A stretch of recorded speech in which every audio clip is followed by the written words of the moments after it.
Yes. तो फिर से बच्चों हम लोग एक बार देखने की कोशिश करते हैं यहाँ पे, ठीक है, जिसमें हम लोग बात करते हैं कि क्वेश्चन आपका था एस ब्लॉक से, ठीक है। इसमें उसका आपका दे रखा था बच्चों मॉलिक्यूलर फॉर्मूला, और वो आपका दे रखा था MO2 टाइप, ठीक है। और इसके बारे में उसका आपका कलर दे रखा था, दैट इज येलो कलर, ठीक है। फिजिकल प्रॉपर्टीज आपको साथ में दे रखी थी, प्लस एक और प्रॉपर्टी बेटा दे रखी थी, it is paramagnetic in nature.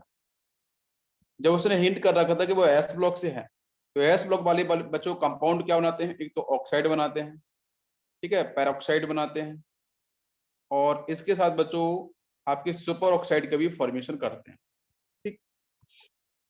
तो अगर मैं ऑप्शन की तरफ चलता हूं तो वहां चीजें आपको थोड़ी समझ में आएंगी। जैसे आपका है सोडियम, ठीक है, सेकेंड ऑप्शन इज पोटेशियम।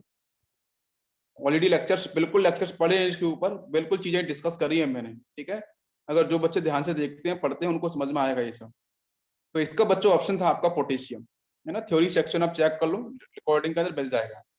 तो पोटेशियम जो बच्चों है वो एग्जैक्टली आपका जो KO2 फॉर्मेशन करता है, ठीक है। ये आपका येलो कलर का होता है, जिसकी बिल्कुल क्लियर फिजिकल प्रॉपर्टीज है। इसे आयोनाइज करेंगे तो यहाँ से मिलता है K+ और O2 पे मिलता है -1 चार्ज। अब ये जिसका ऑक्सीडेशन नंबर अगर निकालेंगे तो वो निकालते हैं 2 × x = -1। तो x की वैल्यू आती है -1/2। तो -1/2 का बच्चों मतलब है इट इज ए पैरोक्साइड, ये super oxide, super oxide. Now question is this कि आपको पता होना चाहिए कि पैरोक्साइड क्या होते हैं, सुपर ऑक्साइड कैसे होते हैं, ऑक्साइड्स पैरामैग्नेटिक होते हैं, डायमैग्नेटिक क्या होते हैं। तो देखो बच्चों, एक चीज बताता हूँ कि जो सुपर ऑक्साइड होते हैं, यहाँ पे सुपर ऑक्साइड आपका होगा, जो सुपर ऑक्साइड होते हैं उनके पास बच्चों प्रेजेंट होता है 1 ऑड इलेक्ट्रॉन, ठीक है। 1 ऑड इलेक्ट्रॉन आपका बचता है after pairing of electrons. 1 odd electrons का मतलब होता है it is paramagnetic in nature. 1 electron आपका अनपेयर्ड होगा, that's why it is paramagnetic. और अदरवाइज जो आपके होते हैं, जिसमें हम बात करते हैं पेरोक्साइड आयन, या फिर बच्चों आपका जिसमें हम लोग बात करते हैं peroxide as well as oxide, ठीक है। यहाँ पे सबको चीजें आपकी पेयर्ड होती हैं, सारे इलेक्ट्रॉन्स आपके पेयर्ड होते हैं, और ऑल इलेक्ट्रॉन्स आर पेयर्ड, तो वो आपके दोनों दोनों कैसे होते हैं, डायमैग्नेटिक इन नेचर। ये बिल्कुल आपको ध्यान रखना है, ठीक है। पेरोक्साइड एंड ऑक्साइड ये दोनों आपका डायमैग्नेटिक, और आपका जो सुपर ऑक्साइड है वो आपका होता है पैरामैग्नेटिक। तो हमारा सही ऑप्शन था पोटेशियम। क्लियर हुआ सभी को?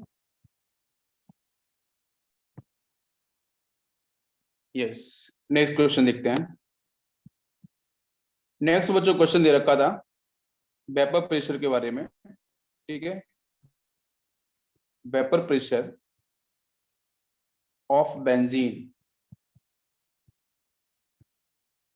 Vapour pressure of benzene and methyl benzene, दोनों का दे रखा था। एक का था आपका 70 और एक का था आपका 20, ठीक है, respectively. Then find mole fraction, then find mole fraction of benzene in vapour phase, ठीक है। डॉल्टन्स लॉ लगाना है, सोल्यूशन चैप्टर का है। और वहां पे आपको ये देखा था कि भाई ये जो आपका जो क्वेश्चन है, इस क्वेश्चन के अंदर डॉल्टन्स लॉ, डॉल्टन्स लॉ बड़ा है ना, यस। तो यहाँ पे आपका जो जो भी कंपाउंड्स प्रेजेंट है वो आपका यहाँ से जब हम मोल्स की बात करते हैं तो क्वेश्चन के अंदर मोल्स के बारे में इंफॉर्मेशन आपको दे रखी थी, एक बार मैं चेक कर लेता हूँ। Find moles of benzene vapour pressure, ठीक है। और 2070, ठीक है, यहाँ पे 0.5 दे रखा था, 0.5, ठीक है। ये आपकी जो मोल्स हैं, जो मिक्सचर्स है वो आपका प्रेजेंट था, ठीक है। ये सही क्वेश्चन था।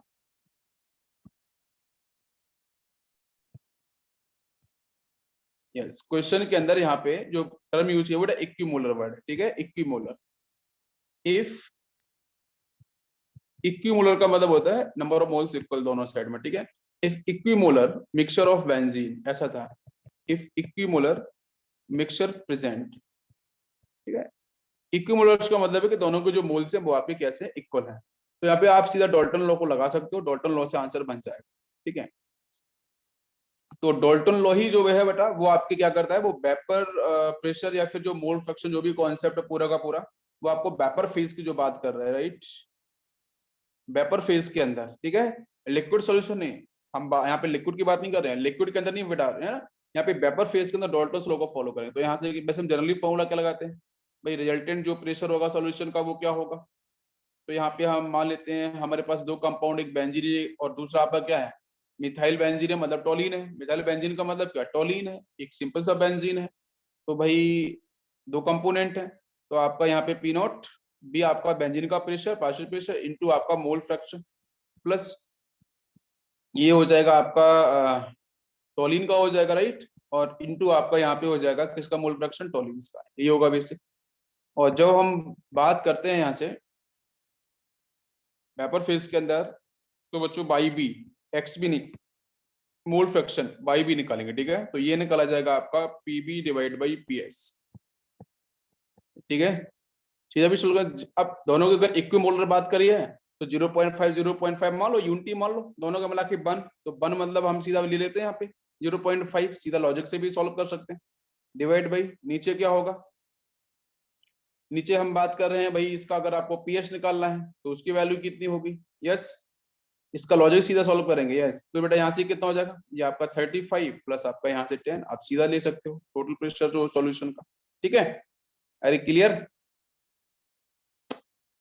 भाई, उसको भी आधा कर देंगे, 35 प्लस 10 कर देंगे 70 का, सीधा सॉल्व करते हैं, यस। तो यहाँ से ऊपर कितना हो जाएगा, ये 70, इसको 1/2 मतलब 35 ऊपर बचेगा, और नीचे कितना हो जाएगा 45।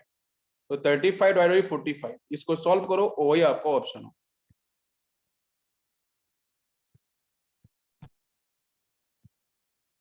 नेक्स्ट क्वेश्चन लेते हैं। क्वेश्चन में ये बोला है बेटा कि कुछ ऑप्शंस दे रखे थे, ऑन ऑप्शन पूछा गया था कि भाई different properties are seen in which pair,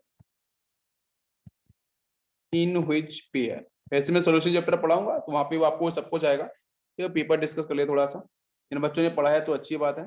तो डिफरेंट प्रॉपर्टीज कौन से पेयर्स में आपको देखने को मिलेंगे। देखो कितना छोटा सा क्वेश्चन, बेसिक क्वेश्चन था, ये हम लोगों ने डिस्कस किया है, आपको पढ़ाया भी है। बी ओ एस थ्राइस, और यहाँ पे था आपका A L O S thrice, ठीक है। बी ऑप्शन यहाँ पे है बेरिलियम हाइड्रोक्साइड, और बच्चों यहाँ पे A L O H thrice, aluminium hydroxide. C option यहाँ पे है सोडियम हाइड्रोक्साइड, ठीक है। नेक्स्ट है आपका कैल्शियम हाइड्रोक्साइड, और डी ऑप्शन है आपका none of these, none of these, ठीक है। तो आपको देखने के बच्चों यहाँ पे जो आपको प्रॉपर्टीज दे रखी है, जैसे फर्स्ट कंपाउंड ये है, सेकंड है, ये फर्स्ट है, ये सेकंड है ना, पेयर दे रखे हैं। तो आपको देखने के भाई डिफरेंट प्रॉपर्टीज आपको किस ऑप्शन के अंदर दिख रही हैं, यस। तो आपको क्या है बेटा, यहाँ पे जो भी प्रॉपर्टीज गिवन है वो आपको एसिड और बेस के साथ दिख रहा है, ठीक है, एसिड और बेस, यही तो नेचर दिख रहा है। अब बात समझ में आ रही है, बताओ बच्चों कौन सा ऑप्शन होगा जल्दी से। ये फर्स्ट वाले में आपको पता है, इसको हम कैसे लिख सकते हैं, H3BO3। अगर ये H3BO3 है मतलब बोरिक एसिड है, ये आपका पूरा परफेक्ट एसिड है। एल्यूमिनियम की बात करेंगे तो आपका एल्यूमिनियम हाइड्रोक्साइड आपका ये बेस होगा। अरे होगा ना बच्चों, बताओ, क्लियर। अच्छा यहाँ पे क्या दिख रहा है, ये NaOH बेस है, ये भी बेस है, ये दोनों सेम है, और ये तो सिमिलर नेचर के ना, ये भी बेस हो गया, और कैल्शियम हाइड्रोक्साइड है, ये भी आपका बेस होगा, तो दोनों सेम है, ये तो नहीं हो सकता। बेरिलियम हाइड्रोक्साइड देखो, और एल्यूमिनियम, ये हम पढ़ते हैं एम्फोटेरिक के अंदर पढ़ते हैं ना, यस। तो ये भी दोनों क्या है भाई, बेसिक प्रॉपर्टीज है, दोनों सेम कर रहे हैं भाई, ये भी क्या कर रहे हैं, बेस को रिपेंड कर रहे हैं, ये भी कैंसिल हो जाएगा। आपको डिफरेंट प्रॉपर्टी वाला चेक करना है। तो देखो ये पूरी तरीके से बच्चों आपको लिखा गया ना बेस की तरह OH करके, तो कंफ्यूज करने के लिखा गया, ये आपका एसिड है और आपका यहाँ से ये क्या है आपका बेस, तो हमारा ए ऑप्शन इसका सही बैठेगा। इसके बाद नेक्स्ट क्वेश्चन लेते हैं। नेक्स्ट क्वेश्चन पूछा गया है XeOF4, ठीक है। इस कंपाउंड का, जीनोन का ऑक्सीफ्लोराइड है, ठीक है, जीनोन का ऑक्सीफ्लोराइड, इस कंपाउंड का हाइड्रेशन क्या होगा, ठीक है, इस कंपाउंड का हाइड्रेशन क्या होगा। तो बच्चों बेसिक है ना, इसका आप स्ट्रक्चर बना लो, सिंपल तरीके सॉल्व हो जाता है ऐसे कंपाउंड। तो ये जीनोन बेटा 8, इसके पास 8 होते हैं इलेक्ट्रॉन्स, तो आप यहाँ पे कितने फ्लोरीन है 4। तो हेलोजन बच्चों सिंगल बॉन्ड से अटैच होते हैं, सेम इलेक्ट्रॉन्स होते हैं उनके पास, ठीक है। ये फ्लोरीन यहाँ पे, अच्छा, एक ऑक्सीजन में तो डबल बॉन्ड से होता है, बिकॉज उसके पास 6 इलेक्ट्रॉन्स होते हैं बैलेंस, ठीक है, 2 इलेक्ट्रॉन्स चाहिए होते हैं। हो गया ना 8। यस, अब चेक कर लेते हैं यहाँ से, 1 सिग्मा, 2 सिग्मा, 3 सिग्मा, 4, यहाँ से सिग्मा, ये पाई, टोटल आप सिग्मा के बेस पे भी कैलकुलेट कर सकते हो। इलेक्ट्रॉन पेयर निकालते हैं, electron pair is equal to निकालते हैं आपके क्या, bond pair plus lone pair. यहाँ तो कोई लॉन पेयर है नहीं, तो बॉन्ड पेयर का मतलब बचो सिग्मा, हम सिग्मा काउंट कर लेते हैं, आंसर बन जाएगा 1 2 3 4, 1 2 3 4 5, 5 सिग्मा है, n इज इक्वल टू 5 आ जाएगा। और 5 का मतलब बेटा sp3d2 होता है, ठीक है, sp sp2 sp3, और आपका 5 के लिए sp3d2। तो आपको जो ऑप्शन दे रखे थे, पहला ऑप्शन इसमें दे रखा था, क्या ये sp3 है, सेकेंड ऑप्शन था आपका sp3d, और नेक्स्ट ऑप्शन था आपका sp3d2, एंड डी ऑप्शन था आपका sp3d3। तो हमारा सही ऑप्शन बच्चों होगा कौन सा, sp3d2, ठीक है। तो इसका मतलब आपका सी ऑप्शन इज करेक्ट। आया सभी को समझ में? बिल्कुल सिंपल सा क्वेश्चन था। ओके, नेक्स्ट क्वेश्चन देखते हैं। क्वेश्चन बच्चों पूछा गया है, एक आपका फ्रैक्शनल डिस्टिलेशन से क्वेश्चन आया था, ठीक है, फ्रैक्शनल डिस्टिलेशन। तो ये कुछ प्योरिफिकेशन टेक्निक्स होती हैं जिनको हम लास्ट में डिस्कस करते हैं, ठीक है, फ्रैक्शनल डिस्टिलेशन। तो फ्रैक्शनल डिस्टिलेशन एक्चुअली बच्चों हम लोग फॉलो करते हैं कि जहां पे आपका जो बॉइलिंग पॉइंट है, ठीक है, बॉइलिंग पॉइंट जो है वो आपका डिफरेंट होना चाहिए लिक्विड्स का, ठीक है, उसके लिए हम लोग यूज करते हैं। तो यहाँ पे ना थोड़ा सा टेम्परेचर वाला जो कॉन्सेप्ट है वो आपको थोड़ा पता होना चाहिए। ओके, तो जैसे हम लोग बात करते हैं कि बच्चों जैसे आपका कुछ ऑप्शन दे रखे थे, ऑप्शन बेस्ड क्वेश्चन, जैसे जिंक हो गया, ठीक है, जैसे आपका यहाँ पे आयरन हो गया। नेक्स्ट बात करते हैं तो यहाँ से आपका टिन हो गया। नेक्स्ट ऑप्शन आपको दे रखा था यहाँ से जर्मेनियम, ठीक है। तो क्वेश्चन ये था कि which of the following metal is purified by fractional distillation, ठीक है। कुछ बच्चों ने इसको डिस्टिलेशन बोला है, ठीक है, फ्रैक्शनल डिस्टिलेशन के थ्रू हम लोग किस मेटल को अलग कर सकते हैं। Yes, purification.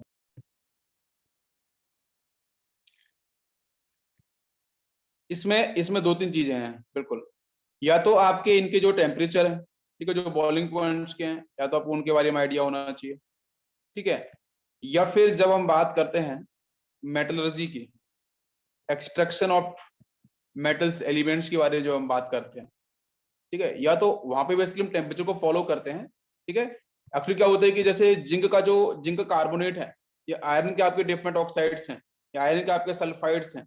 तो जैसे ये डिफरेंट जो आपको यहाँ पे एलिमेंट दे रखे हैं, ये चैप्टर एग्जैक्टली आपका मेटलर्जी से ही पूछा गया है, जहाँ पे आपको इन सभी के जो प्योरिफिकेशन टेक्निक्स हैं उनके साथ वहाँ पे टेम्परेचर डिस्कस किए जाते हैं, ठीक है, टेम्परेचर, और उन टेम्परेचर के बेस पे हम लोग यहाँ पे आंसर बना सकते हैं इनके सही, ठीक है। तो जो जिंक है, यस, जिंक जो है इसका आपका जो बॉइलिंग पॉइंट है, ठीक है, वो आपका काफी डिफरेंट है, काफी आपका मतलब हम बोल सकते हैं कि आयरन है, टिन है, आपका जर्मेनियम है, इन सब पे जर्मेनियम तो बेटा आपका एक बहुत मतलब इसको नॉर्मल टेम्परेचर पे आपका ये कंप्लीट हो जाता है। टिन है, आपका जर्मेनियम है, आयरन है, इन सब पे कंपेरिजन में इन सब का जो आपका बॉइलिंग पॉइंट इनकी वैल्यूज काफी क्लोज है। जिंक की आपके वैल्यूज इनसे डिफरेंट होती है और अलग होती है और हाई होती है। इसलिए हम लोग क्या करेंगे कि बॉइलिंग पॉइंट जो आपका सही से यूज किया जाए वो जिंक के साथ यूज किया जाएगा, ठीक है। बेसिक पॉइंट आपका ये होगा। या फिर आप यहाँ पे इलेक्ट्रॉन क्लाउड को भी लगा सकते हो, इलेक्ट्रॉन क्लाउड कॉन्सेप्ट आपका थोड़ा सा अलग है, उसमें मैं नहीं जा रहा हूँ, ठीक है। आप यहाँ पे जिंक इसका राइट आंसर होगा।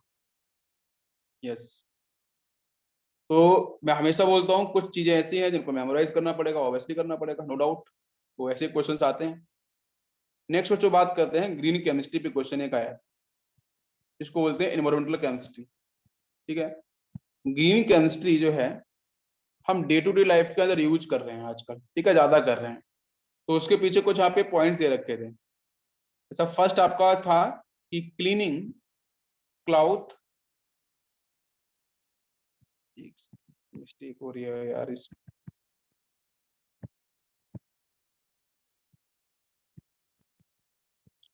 Cleaning clothes with water molecules, क्या इसका मतलब ग्रीन केमिस्ट्री है? सेकेंड, यूजिंग लिक्विड H2O2 इन ड्राइंग क्लोथ, नेक्स्ट ऑप्शन है आपका यूजिंग टेट्राक्लोरोइथेन, टेट्राक्लोरोइथेन, ठीक है, इन लॉन्ड्रीज, ठीक है। और डी ऑप्शन है आपका यहाँ पे यूजिंग क्लोरीन इन ब्लीचिंग पेपर या ब्लीचिंग पाउडर, ऐसा आपको चार ऑप्शन दे रखे हैं, ठीक है।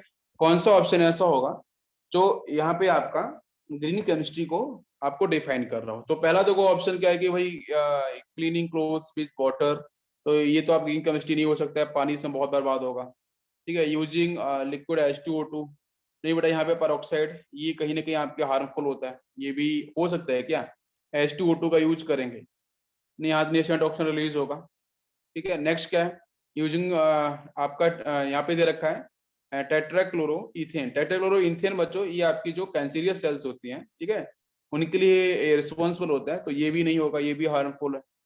क्लोरीन इन ब्लीचिंग, नहीं बेटा ये भी नहीं करना, ठीक है, ये भी हार्मफुल रहेगा। इसमें तो चारों ऑप्शन मुझे लग रहे हैं कि नहीं होने चाहिए। एक सेकेंड, नहीं नहीं नहीं नहीं, H2O2 बच सके, H2O2 का अगर यूज करते हैं, लिक्विड H2O2 यूज करते हैं, और वो भी आपका H2O2 से बेटा क्या रिलीज होगा भाई, वाटर मॉलिक्यूल्स रिलीज होगा, ठीक है। और 1 सेकेंड, यहाँ से रिलीज होगा वाटर मॉलिक्यूल्स और ये रिलीज होगा नेसेंट ऑक्सीजन। और हम लोग यहाँ पे जो बात कर रहे हैं that is drawing clothes, drawing clothes के लिए ना, यस ड्राइंग क्लोथ्स के लिए, तो हम लोग नेसेंट ऑक्सीजन का यूज कर सकते हैं, बिल्कुल सही है। तो नेसेंट ऑक्सीजन की वजह से वो तो आपका एक्टिविटी परफॉर्म कर देगा, उससे तो कोई लॉस ही नहीं है ना आपका, उससे कोई लॉस नहीं है। तो हमारा जो सही ऑप्शन होगा वो आपका होगा B option, yes exactly B option is correct, B option is correct, B option आपका सही होगा, यस। चलो नेक्स्ट क्वेश्चन को देखते हैं। एक क्वेश्चन बच्चों पूछा गया है कि कौन सा कंपाउंड ऐसा है गिवन ऑप्शंस के अंदर जो आपका डिस्प्रोपोर्शनेशन को सपोर्ट नहीं करता है, ठीक है। डिस्प्रोपोर्शनेशन रिएक्शन आपको बेसिकली क्या होती है कि वही जो गिवन कंपाउंड होगा ए, उसी का बच्चों क्या होगा ऑक्सीडेशन, और इसी का होगा आपका रिडक्शन, ठीक है, क्लियर है। उसी एलिमेंट का ऑक्सीडेशन उसी का रिडक्शन, इसको बोलते हैं डिस्प्रोपोर्शनेशन, इसको हम बोलते हैं ऑटो रिडॉक्स भी बोलते हैं, ठीक है, इसको हम लोग ऑटो रिडॉक्स के नाम से भी कॉल करते हैं। तो मैं ऑप्शन देता हूं, आप जरा आंसर टिक करना, ठीक है। जिसके अंदर बच्चों फर्स्ट ऑप्शन आपका है BrO4-1, सेकेंड ऑप्शन आपका यहाँ पे this is a first option, second option आपका यहाँ पे BrO2-1, एंड सी ऑप्शन आपका यहाँ पे है BrO3-1, and last D option आपका यहाँ पे है BrO-, ठीक है। कौन सा ऑप्शन ऐसा है जो डिस्प्रोपोर्शनेशन को सपोर्ट नहीं करेगा। बेटा डिस्प्रोपोर्शनेशन तभी पॉसिबल हो सकता है जब आपका जो आपको ये कॉन्सेप्ट मैंने अच्छे से क्लास में पढ़ाया था ऑफलाइन सेशन के अंदर, अगर आपको याद होगा ऑफलाइन सेशन में, है ना, हीटिंग इफेक्ट अगर आपको याद आ रहा होगा, ठीक है, तो हाँ डिस्कस किया था मैंने। जब बेटा इन बिटवीन, ठीक है, जब इन बिटवीन आता है ना ऑक्सीडेशन, आपका ऑक्सीडेशन नंबर, तो उसी केस में आपको एक का ऑक्सीडेशन उसी का रिडक्शन, तो आपको वहां पे मिलता है ऑटो रिडॉक्स मिलती है, डिस्प्रोपोर्शनेशन मिलता है। तो आपको यहाँ पे ऐसा खोजना होगा कि भाई आपका ब्रोमीन यहाँ पे क्या, हेलोजन आपका क्या है, हेलोजन फैमिली से बिलोंग कर रहा है ना ब्रोमीन, इसका मिनिमम ऑक्सीडेशन नंबर कितना होता है बेटा, मिनिमम और मैक्सिमम, ये आपको पता होना चाहिए, ठीक है। तो मैक्सिमम तो बच्चों ग्रुप नंबर ही होता है, ठीक है, और मिनिमम क्या हुआ, ग्रुप नंबर -8 करते हैं 7 माइनस तो -1 होता है, ठीक है। तो -1 और ये 7 वाला नहीं तो नहीं हो सकता, इन बिटवीन वाला कॉन्सेप्ट हो सकता है, ये बात आपको ध्यान रखनी पड़ेगी, क्लियर। चलो देखते हैं BrO- का कितना ऑक्सीडेशन नंबर होगा, निकालना आपको आता होगा, तो Br कितना होगा, x प्लस ऑक्सीजन का -2 इक्वल टू -1, -2 उधर जाएगा तो आपका +2 -1, तो इसकी वैल्यू +1 आ जाएगी, ठीक। नेक्स्ट आपको दे रखा है यहाँ पे 3 इंटू -2 -6, उधर जाएगा तो आपका +6 -5 मतलब +5 निकल के आ जाएगा। इसकी बात करेंगे तो यहाँ पे कितना आएगा, 4 हो जाएगा, +4 -1 तो आपका +3 हो जाएगा, ठीक है। इसकी बात करते हैं तो यहाँ पे कितना आएगा, 4 इंटू 2 आपका +8 -1 ये +7 हो जाएगा। अब बात आप ध्यान समझ लो, ये बच्चों देखो हाईएस्ट ऑक्सीडेशन नंबर है, जब इसका हाईएस्ट ऑक्सीडेशन आपका ग्रुप नंबर होता है तो ये फर्दर तो ऑक्सीडाइज हो ही नहीं सकता ना, इट इज ऑलवेज रिड्यूस्ड, ये +7 से नीचे की तरफ आएगा, इसकी वैल्यू आपकी डिक्रीज करेगी, +6 +5 इस तरीके से आ सकता है। तो +7 कभी आपका ऑक्सीडाइज नहीं कर सकता फर्दर, लेकिन ये जो +3 वाला है ये ऑक्सीडाइज भी कर सकता है, रिड्यूस भी हो सकता है। +5 वाला ऑक्सीडाइज भी हो सकता है, रिड्यूस भी हो सकता है, इसकी फ्रीडम है। और इसका भी +1 वाला भी ऑक्सीडाइज कर सकते हैं, रिड्यूस भी कर सकता है। तो ये ऑप्शन आपके डिस्प्रोपोर्शनेशन में बिल्कुल होंगे, ये डिस्प्रोपोर्शनेशन करेंगे, लेकिन पहला वाला कभी डिस्प्रोपोर्शनेशन नहीं करेगा, वो सिर्फ आपके रिडक्शन प्रोसेस को सपोर्ट करेगा। ठीक है, उसकी वैल्यू आपकी डिक्रीज हो सकती है। अब समझ में आ गया? तो ए ऑप्शन बिल्कुल करेक्ट।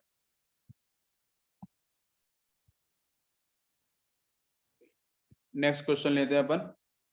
नेक्स्ट क्वेश्चन बच्चों, एक अच्छा क्वेश्चन पूछा गया था मॉर्निंग सेशन में, मैंने बताया भी था कुछ बच्चों को कि बच्चों आपका गैलियम दे रखा था, इसका +1 ऑक्सीडेशन नंबर, ये आपको यहाँ पे कैटाइन दे रखा था, और क्वेश्चन पूछा था कि इस गिवन कैटाइन के लिए एजीमुथल क्वांटम नंबर, ठीक है, एजीमुथल क्वांटम नंबर की वैल्यू क्या होगी। ठीक है, एजीमुथल का मतलब एल, ठीक है, इस एल की वैल्यू क्या होगी इस गिवन कैटाइन के लिए, एजीमुथल क्वांटम नंबर की वैल्यू क्या होगी। तो आपको पता होना चाहिए कि हमारा ये नॉर्मल स्टेट में रहेगा गैलियम, तो भाई इसका एटॉमिक नंबर कितना होता है, इसकी जेड की वैल्यू कितनी होती है, 31। ठीक है, ये आपको पता होना चाहिए बिल्कुल आपको लॉजिक के हिसाब से।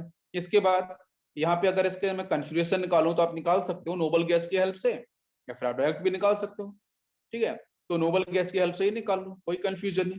तो लास्ट में देखो आपको ये पता चलना चाहिए कि भाई ये जो आपका एलिमेंट है किस फैमिली से बिलोंग कर रहा है। ठीक है, बैंगन आलू बढ़ते हैं ना अपन लोग इस तरीके से, यही होता है। अब इसका जनरल कॉन्फ़िगरेशन सभी को पता है बच्चों क्या होता है, भाई इट इज NH2 NP1, भाई पी में 1 इलेक्ट्रॉन जाएगा। या सभी को मेरी बात समझ में आ रही है? तो आपका देखो ये कहाँ से बिलोंग करता है, सेकंड पीरियड से, ये करता है थर्ड पीरियड से, ये बच्चों करता है फोर्थ पीरियड से, करता है ना। तो इसका मतलब यहाँ पे क्या होगा बेटा, NH=4 जरा पुट तो करो, तो ये हो जाएगा 4s2 4p1। अब मेरी बात समझ में आ रही है? क्लियर? 4s2 4p1, तो बेटा सीधा लिख दूं मैं यहाँ पे 4s2 4p1। भाई मुझे तो क्या मतलब एजीमुथल, और इसमें ये भी एक बात यहाँ पे बिल्कुल हिंट करी गई है कि नंबर ऑफ बैलेंस इलेक्ट्रॉन्स, मतलब बैलेंसी से रिलेटेड बात करी गई है। तो जो आपके बैलेंसी है, जो बैलेंशियल है, उससे रिलेटेड बात करी गई है। ठीक है, तो अब चेक करो भाई, गैलियम +1 से इलेक्ट्रॉन चला जाएगा तो जाएगा बेटा कहाँ से, 4p इलेक्ट्रॉन बाहर चला जाएगा, ये जैसे बाहर जाएगा तो ये जब आपका खाली हो जाएगा तो बचेगा सिर्फ 4s2 और 4p आपका 0। तो 4p 0 से तो मतलब लेना देना होगा नहीं, वो तो फिनिश हो गया, कोई इलेक्ट्रॉन बचा नहीं वहां पे। तो 4s2, और आपको यहाँ पे क्या मिल रहा है, आपको 4s ऑर्बिटल, या फिर बोल सकते हैं s सबसेल। तो s सबसेल के लिए l की वैल्यू कितनी होती है, 0। अब आया समझ में? तो इसका सही ऑप्शन था बच्चों 0, 0 इज द राइट आंसर। आया सभी को, क्लियर हुआ? बहुत। चलो इसके बाद बच्चों एक नेक्स्ट क्वेश्चन लेते हैं। क्वेश्चन के अंदर पूछा गया था, ये एटॉमिक स्ट्रक्चर से क्वेश्चन था, ये क्वेश्चन था बेटा एटॉमिक स्ट्रक्चर से क्वेश्चन था। ठीक है, जिन बच्चों ने एटॉमिक स्ट्रक्चर पढ़ा है, वैसे लेक्चर मैंने आपको शेयर भी किए थे एक बार, ठीक है, एटॉमिक स्ट्रक्चर के। तो एटॉमिक स्ट्रक्चर का बेटा क्वेश्चन पूछा गया था, find second excitation energy, find second, ये आपके बोर्स मॉडल से रिलेटेड चीजें आपके डिस्कस की गई हैं। Find second excitation energy of लिथियम+2 ion, लिथियम+2 ion के लिए सेकेंड एक्साइटेशन एनर्जी की वैल्यू आपकी क्या होगी, ऐसा क्वेश्चन था। तो क्या करना है बेटा, आपको देखो ये हम जितने भी मॉडल्स हैं लिथियम के साथ लेते हैं, अदर एलिमेंट के साथ लेते हैं, कैटाइंस लेते हैं, वो सारे के सारे बच्चों किस लिए डिफाइन है, फॉर द हाइड्रोजन मॉडल। ठीक है, फॉर द हाइड्रोजन एटम, इसके लिए आपका डिफाइन होता है। इसलिए हम उन कैटाइंस को हम अप्लाई करते हैं जो बेटा हाइड्रोजन की तरह आपके बिहेव करते हैं, जिनका आपका यहाँ पे जो एटॉमिक नंबर है वो हाइड्रोजन की तरफ शिफ्ट हो जाता है, हम उसी के लिए अप्लाई करते हैं। बिल्कुल सी लिथियम +2 है, तो बेटा इसका जो ग्राउंड स्टेट है ना, अगर ग्राउंड स्टेट की बात करें इसमें लिथियम के लिए, तो इसकी एनर्जी कितनी होगी भाई, सिंपल सा फॉर्म होता है, -13.6 होता है, इनटू हम कर देते हैं Z², ये होता है। क्लियर? और इसमें उसने पूछा कि सेकंड, सेकंड का मतलब समझ में आता है कि मुझे कौन सी वैल्यू निकालनी है, E1 निकालना है, E2 निकालना है, E3 निकालना है, मतलब अब इस तरीके से समझ लो, यहाँ पे ये है, ये सीक्वेंस है। सेकंड के लिए उसने पूछा है, मतलब यहाँ से अगर यहाँ पे इलेक्ट्रॉन जाएगा फिर क्या होगा भाई, इसमें कितने पेयर बन सकते हैं, वो सारे पेयर्स की बात की जाती है, ये भी मूवमेंट हो सकता है, यहाँ से ये भी मूवमेंट हो सकता है। आपको मेरी बात समझ में आ रही है? एग्जैक्टली उसने जब उसने यूज किया सेकेंड एक्साइटेशन एनर्जी, तो सेकेंड एक्साइटेशन का मतलब क्या है बेटा, सेकेंड एक्साइटेशन का मतलब ये है हमें E3 की वैल्यू निकालनी है, किसकी निकालनी है, E3 की वैल्यू, E2 नहीं, E3 की वैल्यू निकालनी है। तो E3 की वैल्यू बच्चों कैसे निकाल जाएगी, -13.6 इंटू ऊपर आपका क्या होगा, हम Z² लेते हैं, और आपका यहाँ पे हाइड्रोजन और लिथियम, मतलब लिथियम आपका +2 और 3 के लिए ले रहे हैं, तो मतलब E3 मतलब यहाँ पे क्या होगा, 3 का स्क्वायर हो जाएगा, डिवाइड बाई नीचे भी क्या होगा, 3 का स्क्वायर होगा, राइट। भाई E1 की वैल्यू तो पॉजिटिव होती है 13.6, 1 पुट करोगे 13.6 निकल गया, पॉजिटिव आ जाएगा। ये जो आपकी E1 की वैल्यू होती है वो आपकी क्या होगी, प्लस में 13.6। ठीक है भाई, आप सीधा ये समझो कि -13.6 से इंफिनिटी वैल्यू हम उसको डिफाइन करते हैं। भाई ग्राउंड स्टेट से इंफिनिटी उसको E1 डिफाइन करते हैं। ठीक है, मतलब ग्राउंड स्टेट से इंफिनिटी तक जाने के लिए 13.6 E1 उसको बोलते हैं। हाँ, तो यहाँ से E3 की वैल्यू ये तो कैंसिल हो जाएगा, इसका आंसर आएगा आपका माइनस में 13.6। ठीक है, this is the right answer, 13.6 is the right answer. Clear है?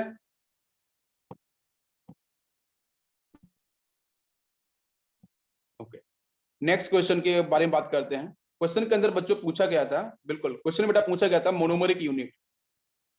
ठीक है, ये मैंने सीवेज के बच्चों को डिस्कस किया है। मोनोमरिक यूनिट बच्चों में बहुत बार आपको क्लासरूम में अभी कुछ समय पहले ही पढ़ाया है, कुछ दिन पहले पढ़ाया आपको।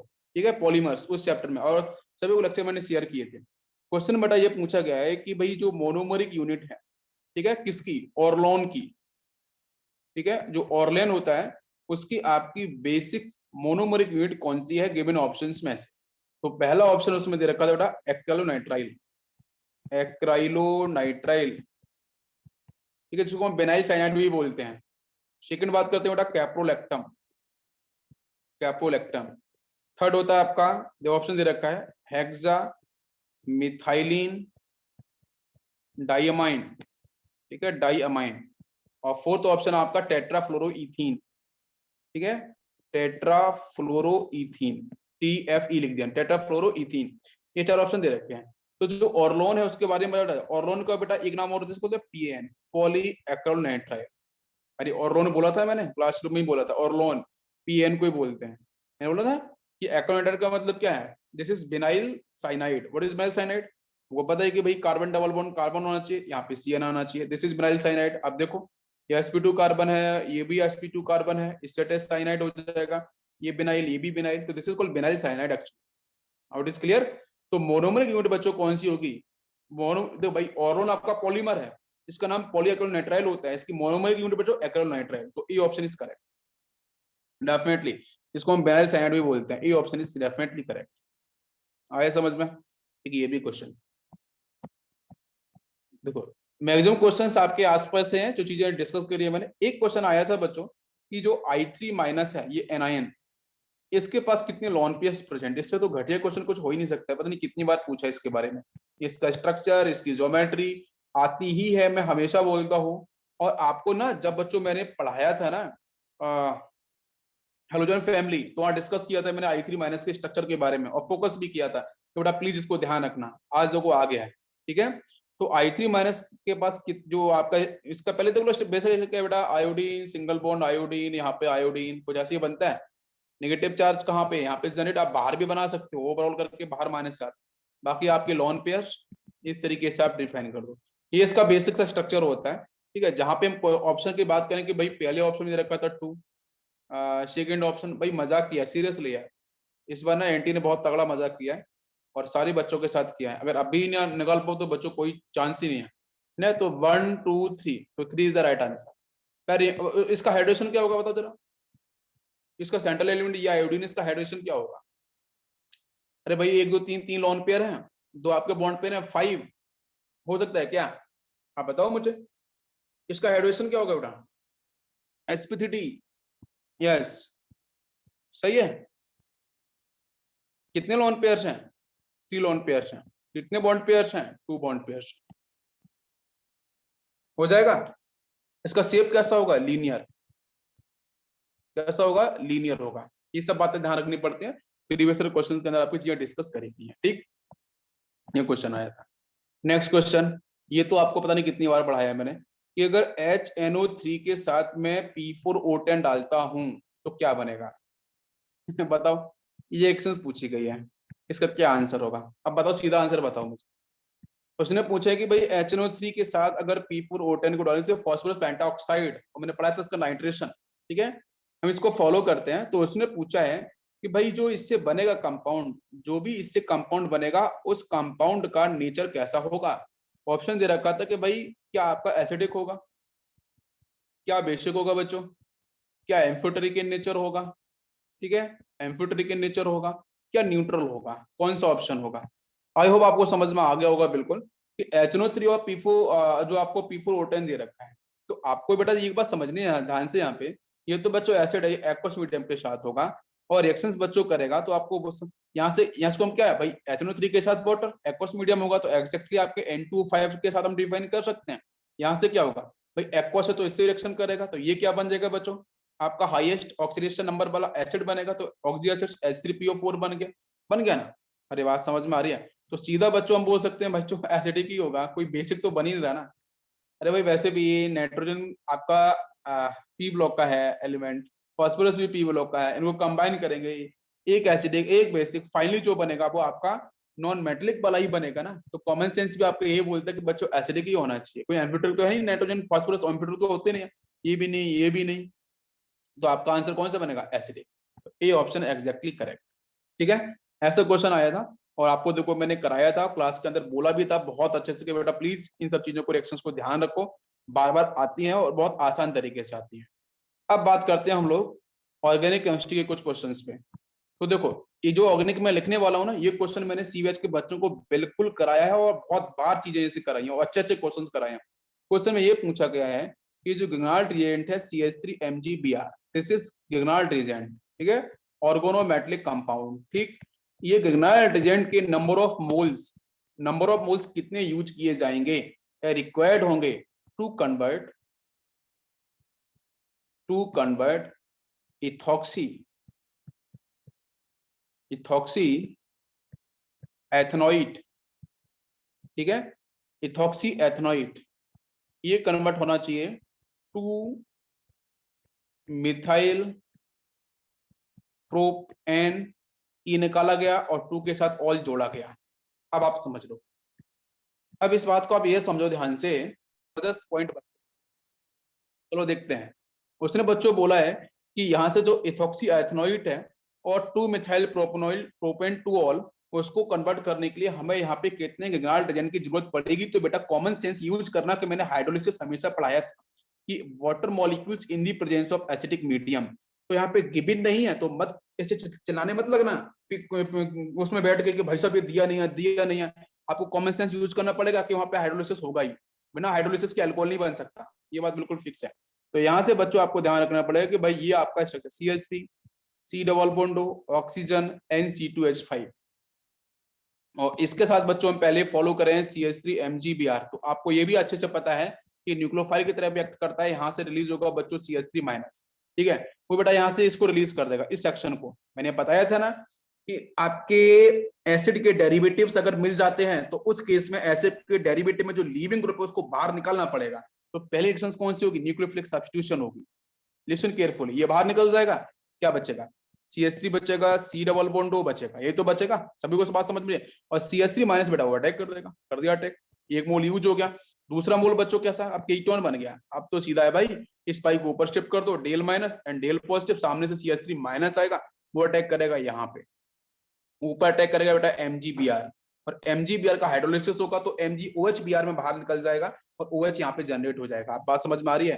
तो रिजल्टेंट आपका जो आंसर होगा वो आई थिंक आपको मिल गया भाई, कार्बन कार्बन कार्बन क्या है, प्रोपेन हो गया, टू ऑल हो गया, तो मतलब यहाँ पे ये हो गया 1 2 3, एक मिथाइल नीचे तो यहाँ पे लगाना पड़ेगा पूरा उसका नाम। तो आपको कुछ इस तरीके से एल्कोहल आपका यहाँ पे फॉर्म हो जाएगा। क्या समझ में आया, पूरा नाम इसका है 2 मिथाइल, बिल्कुल सही है, 2 methyl propane two ol, it is correct. तो what is the answer, answer will be 2 is the right answer. आप समझ आया सभी को, देखो बेटा कराया है। एक और एक अच्छा क्वेश्चन है जिसमें हम लोग बात करते हैं निन हाइड्रीन के ऊपर, ठीक है, निन हाइड्रीन टेस्ट। तो निन हाइड्रीन टेस्ट बहुत पॉपुलर है, ठीक है।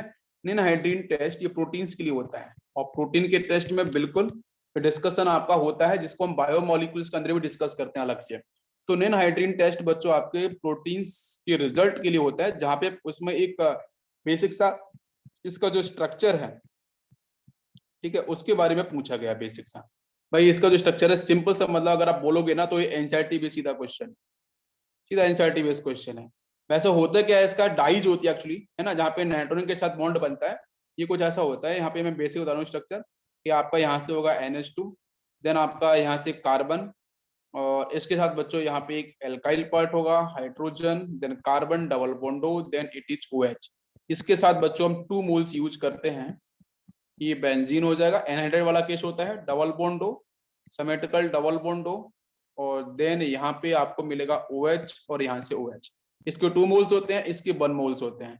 और यहाँ से बच्चों फाइनली क्या होता है, इसके वाटर मॉलिक्यूल्स आपके 2 नहीं 4 वाटर मॉलिक्यूल समथिंग रिलीज होते हैं। वाटर मॉलिक्यूल्स रिलीज होंगे, और वाटर मॉलिक्यूल रिलीज होंगे तो बेटा यहाँ से क्या होगा कि ये पूरा सेक्शन ध्यान दो, यहाँ से ये पूरा सेक्शन गायब हो जाएगा, ये पूरा का पूरा बाहर निकल जाएगा। और यहाँ से बात करते हैं तो बेटा ये जो आपका हाइड्रोजन है ये, तो ये पूरा का पूरा सेक्शन ये बाहर निकलता है। तो यहाँ से 2 वैलेंसी खाली, इस कार्बन के साथ 2 वैलेंसी खाली, उनको उठा के जोड़ देना, वही आपका यहाँ पे होता है नीन हाइड्रीन। तो वो बेसिकली होता है आपका नीन हाइड्रीन, ठीक है। एक ये होता है, उसी को बोलते हैं अपन नीन हाइड्रीन। तो ऐसे क्वेश्चंस मतलब आ जाते हैं सिंपली, और आपको बिल्कुल ध्यान रखना होता है, ठीक है। इसके बाद बच्चों कुछ और क्वेश्चंस की तरफ चलते हैं अपन लोग। यस, नेक्स्ट क्वेश्चन लेते हैं। बायोमोलिक्यूल से भी क्वेश्चन आया था, ठीक है, इस चक्कर का क्वेश्चन पूछा गया था। अब बच्चों हम लोग बात करेंगे कि सेकेंड और थर्ड ऑर्बिट जो हीलियम प्लस 1 आयन है, helium plus atomic structure question था ये, कि जो हीलियम प्लस 1 आयन है उसकी बच्चों सेकेंड एंड जो थर्ड ऑर्बिट होगा, सेकेंड एंड थर्ड ऑर्बिट, उसकी एनर्जी के डिफरेंस के बारे में पूछा गया था। एनर्जी के डिफरेंस के बारे में, सेकेंड और थर्ड ऑर्बिट में जो हीलियम प्लस 1 के जो एनर्जी डिफरेंस होगा उसकी वैल्यू क्या होगी, ये क्वेश्चन आया था। तो कुछ नहीं बच्चों, आपको E3 निकाल लो, इधर -13.6, ऊपर आपका 2 to 4 आपका हो जाएगा, नीचे आपका 9 हो जाएगा, ठीक है, स्क्वायर 3 का। और अगर E2 निकाला जाएगा तो कैसे निकालेंगे भाई, E3 निकालना पड़ेगा ना सेकंड और थर्ड के लिए। ये वैल्यू आएगी -13.6 इंटू, ऊपर तो 4 रहेगा, नीचे आपका हो जाएगा नीचे 4, भाई सेकंड के लिए ना 4 हो गया। ये E2 E3 की वैल्यू है कि दोनों को उठा के सब्ट्रैक्ट कर दो, तो E3 माइनस सिंपल E2 कर देंगे। और आंसर ये सीधा फॉर्मूला बेस्ड क्वेश्चन है, ये क्वेश्चन ना सीधा फॉर्मूला बेस्ड है। अगर आपको सिंपल फॉर्मूला याद है तो भी आंसर बन जाएगा डायरेक्टली। तो इसको सिंपल सा सॉल्व करना और इसका आंसर निकल के आ जाएगा, मतलब 13.6 4/9, और यहाँ से माइनस माइनस आपका ये E2 वाला माइनस माइनस क्या हो जाएगा प्लस, मतलब एडिशन कर जाएंगे, जिसकी वैल्यू आपकी 75 के समथिंग कुछ अराउंड आपकी आई, ठीक है। ये ऐसा न्यूमेरिकल था, तो मतलब सीधा फॉर्मूला बेस है, और आई होप आपसे सभी सॉल्व हो जाए। क्लियर है, सभी को समझ आया बेटा? Yes, okay. एक क्वेश्चन और था, न्यूमेरिकल लेते हैं, जिसमें बच्चों क्वेश्चन था ये इक्विवेलेंट कॉन्सेप्ट से, ठीक है। तो इक्विवेलेंट कॉन्सेप्ट भी मैंने पढ़ाया है, उसके लेक्चर्स भी आपके हैं, एक बार उनको आप बिल्कुल प्लीज ध्यान से देखो। इक्विवेलेंट कॉन्सेप्ट पे क्वेश्चन क्या था कि ऐसा दे रखा था कि when 250 ml of 0.5 capital M sodium hydroxide, मतलब NaOH का आपको कॉन्सेंट्रेशन भी दे रखा है, उसका वॉल्यूम भी दे रखा है, ठीक है, उसको हम ऐड कर रहे हैं, is added, it is actually base, ठीक है, उसको हम ऐड कर रहे हैं, is added to 1 capital M, 500 ml HCl। अब आपको मेरी बात समझ में आई बेटा, मैंने पढ़ाया एसिड के साथ एसिड को एडिशन, बेस के साथ बेस का एडिशन, और बेस के साथ एसिड का एडिशन। अगर आपको पता होगा, ये मैंने आपको डाइल्यूशन वाले केस भी पढ़ाए थे ना, वहां पे डिस्कस किया था। ये 3 केस पढ़ाए थे, एसिड और एसिड, बेस के साथ बेस, और एसिड के साथ बेस, ये तीनों मैंने केस पढ़ाए थे। फिर उसने क्वेश्चन पूछा है कि how many moles of HCl remains, HCl के कितने मोल्स बचेंगे, ये क्वेश्चन पूछा गया है सिंपल सा ना, HCl के कितने मोल्स बचेंगे। एग्जैक्टली बच्चों यहाँ से आप इसको ग्राम इक्विवेलेंट सॉल्व कर सकते हो, ठीक है। N1B1 इक्वल टू N2B2 से आप N1B1 plus N2B2 equal to N3B3 उससे सॉल्व कर सकते हो, ठीक है। तो पहले तो आपको यहाँ पे वैल्यू निकालनी पड़ेगी कि इसका N1B1 निकालना पड़ेगा, इसका आपको N2B2 निकालना पड़ेगा, और फिर चेक करना पड़ेगा कि N2B2 में से कौन सी वैल्यू बड़ी है। अगर N2B2 बड़ा होगा तो बेटा नेचर ऑफ सोल्यूशन आपका बेसिक हो जाएगा, अगर N1B1 की वैल्यू बढ़ेगी तो नेचर ऑफ सोल्यूशन एसिडिक हो जाएगा, ये आपको निकालना पड़ेगा, ठीक है। निकाल के देखते हैं जरा, ऊपर एसिड दे रखा है, उसकी वैल्यू कितनी 250 इंटू 0.5 है ना, ठीक है। इसको आप सॉल्व करो, इसको सॉल्व करो दोनों को, और उसके बाद अगर जौन सी वैल्यू बड़ी है तो बड़ी वैल्यू माइनस छोटी वैल्यू कर देंगे, तो वहां से उससे क्या आ जाएंगे बेटा, उसके आपके लगभग आपके मिली इक्विवेलेंट निकल के आ जाएंगे, और उनको हम लोग फिर बाद में मोल्स में चेंज कर सकते हैं। तो ये क्वेश्चन था, ठीक है, बहुत ही बेसिक सा क्वेश्चन था, ठीक है, मैंने सिंपल सा एक्सप्लेन कर दिया है। क्लियर हो गया सभी को? यस। बेटा जस्ट 1 मिनट और लेते हैं आप लोग, और लेक्चर फिनिश करते हैं। एक छोटा सा क्वेश्चन था ऑर्गेनिक केमिस्ट्री का, जहां पे आपको दे रखा था कि कल का पेपर है बच्चों, नीट का, आपके जेई मेंस का, सॉरी, ठीक है, जेई मेंस का कल का पेपर है, वो मैं डिस्कस कर रहा हूँ, वेरी इंपॉर्टेंट, ठीक है। बस इसको फिनिश करते हैं, एक लास्ट क्वेश्चन है। क्वेश्चन बच्चों दे रखा था KMnO4 के साथ H2SO4 एंड हीट, और सेकंड उसने दे रखा था कि बच्चों KMnO4 के साथ उसने वाटर मॉलिक्यूल यूज किया था हाइड्रोलिसिस एंड 273 केल्विन टेम्परेचर। भाई मैंने पढ़ाया है कि KMnO4 के साथ बच्चों एसिडिक मीडियम आएगा तो ये डबल बॉन्ड टूट जाएगा, बाहर इजी ट्रिक पढ़ाई थी। एसिड में एटिपिक एसिड बनता है, एटिपिक एसिड आपको पता है क्या, बायोलॉजी वाले बच्चों को एटिपिक एसिड। तो बेटा बेसिकली क्या होता है, ये कुछ इस तरीके से, यहाँ पे COOH, ये स्ट्रक्चर नीचे आएगा, देन यहाँ से कुछ ये, और आपका ये COOH, ये एटिपिक एसिड आपका, तो ये बन बीच वाला बॉन्ड खत्म हो जाएगा इन एसिडिक मीडियम। लेकिन यहाँ पे एच हाइड्रोलिसिस है तो बच्चों यहाँ से बनेगा आपका ग्लाइकोल, क्या बनता है, ग्लाइकोल का फॉर्मेशन हो जाता है, बिल्कुल परफेक्ट। और ये कैसा बनेगा, ये बीच वाला आपका यहाँ पे 6 का रिंग, और एक OH को यहाँ लगा देना, एक OH यहाँ पे, ये इसका आपका आंसर होगा। तो आपको वहां पे ऑप्शन दे रखे थे, उनको आपको टिक करना है। समझ में आ गया, सिन एडिशन होता है, पढ़ाया था ना, सिन एडिशन पढ़ाया था, सिन एडिशन पढ़ाया था आपको इसके लॉजिक के पीछे। चलो तो बच्चों यहीं पे हम लोग लेक्चर फिनिश करते हैं। Thank you.